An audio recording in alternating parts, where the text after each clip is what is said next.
Donc, bonjour à tous, je suis en compagnie d'Elsa Flageol. Elsa Flageol, tu animes des ateliers chez les mots depuis près de 2 ans, notamment deux ateliers, l'un intitulé Trouver, travailler le point de vue, et le deuxième Se remettre à écrire, avec ce re entre parenthèses, puisque tu l'adresses à la fois à des personnes qui veulent se lancer dans l'écriture, et puis d'autres qui ont peut-être mis cette activité entre parenthèses et qui veulent s'y remettre. En parallèle, tu as publié donc 6 romans, dont le dernier, Hôtel du bord des larmes, sort chez Miel et Barreau le 3 mars, donc dans quelques semaines à peine. Et puis, je suis donc avec toi. Merci d'être merci d'être là pour parler de ton atelier, pour que tu puisses le présenter un peu.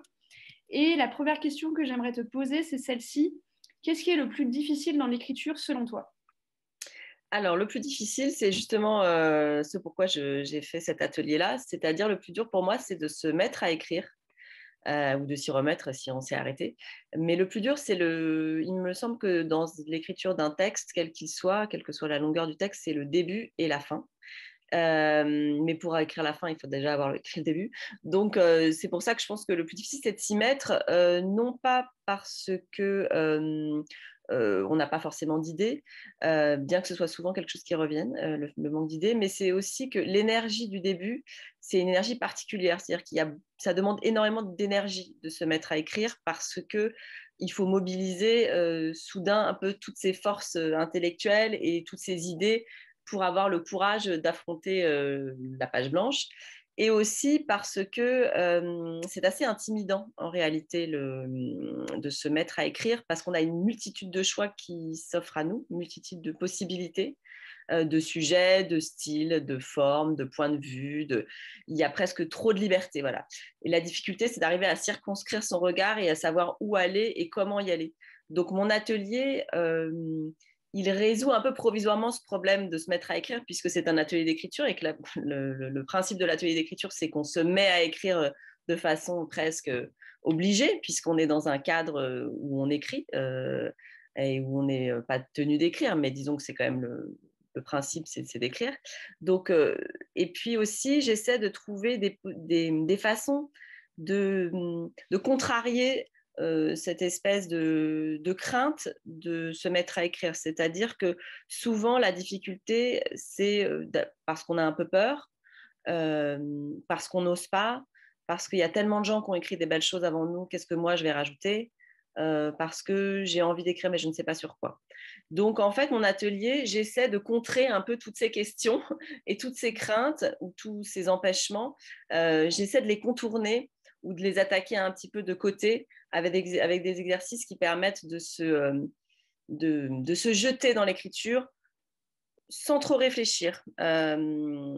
Parce que je crois quand même souvent que l'écriture n'est pas spécialement une activité intellectuelle, bien que ça paraisse bizarre, mais en fait, je crois qu'il faut vraiment se jeter dedans et parfois ne pas trop réfléchir après. Mais dans un premier temps, il faut y aller, quoi. Et dans cet atelier, je donne la main aux participants et on se jette un peu tous dedans comme on se jetterait dans l'eau. Mais c'est assez ludique, voilà. Je propose des exercices euh, plutôt euh, rigolo, c'est un peu bizarre de dire ça, mais voilà, ludique ou surprenant. Enfin, voilà, j'essaie de prendre un peu le désir d'écrire par surprise, quoi, pour pas, justement, pour contrer l'effet un peu craintif qu'on peut avoir quand on se met à écrire. J'aime bien cette phrase, prendre le désir d'écrire par surprise. Ouais, non, mais c'est vrai, il faut un peu se contourner, quoi, les choses. Entendu. Bah écoute, Voilà. merci beaucoup Elsa, ça donne vachement envie. J'avais aussi une question que je voulais te poser, c'est celle de si tu devais recommander un ou deux livres à lire avant de commencer l'atelier, quels seraient-ils? Alors, j'en ai deux. Le premier, c'est celui-ci. Ça s'appelle L'urgence et la patience de Jean-Philippe Toussaint aux éditions de Minuit. C'est un très court texte qui se lit hyper vite, ça fait une centaine de pages. Jean-Philippe Toussaint, c'est un romancier que j'aime beaucoup, qui a beaucoup d'humour et c'est assez précieux l'humour en littérature. Enfin, en tout cas, moi, j'y suis très sensible et c'est assez difficile à faire. Mais ça, c'est pas du tout un roman, c'est vraiment un texte sur l'écriture et justement sur cette ambivalence de l'écriture qui est l'urgence d'écrire. Et du coup, cette espèce d'impulsion comme ça d'écrire et en même temps la patience que ça demande parce que ça demande énormément de patience parce que ça n'est pas un résultat qui est forcément immédiat. Et je trouve que il est très rassurant parce qu'il a de l'humour, il a beaucoup d'autodérision. Moi, je trouve ça très rassurant, les gens qui ont de l'autodérision, mais surtout parce qu'il est très rassurant sur justement la confrontation de ces deux désirs d'urgence et la patience nécessaire.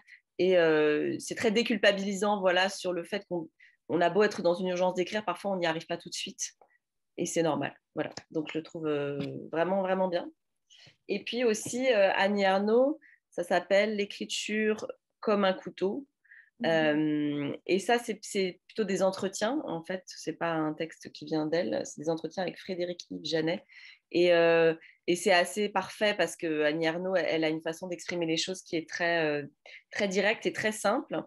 Euh, et ça paraît, quand on la lit, on se dit, ah ouais, mais c'est facile en fait. Bon, un peu moins facile que ce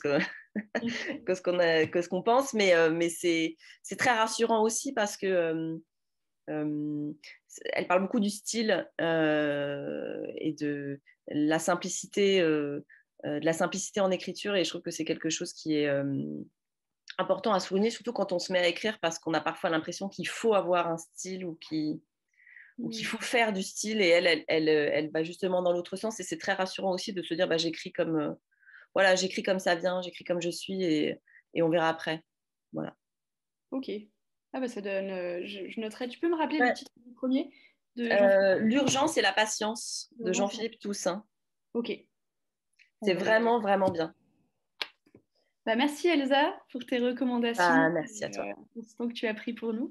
Et puis je te dis à très bientôt Bah, à bientôt. et une excellente journée à ceux qui nous regardent en Voilà, direct. Mais, exactement. Très bonne journée. mais Et à bientôt.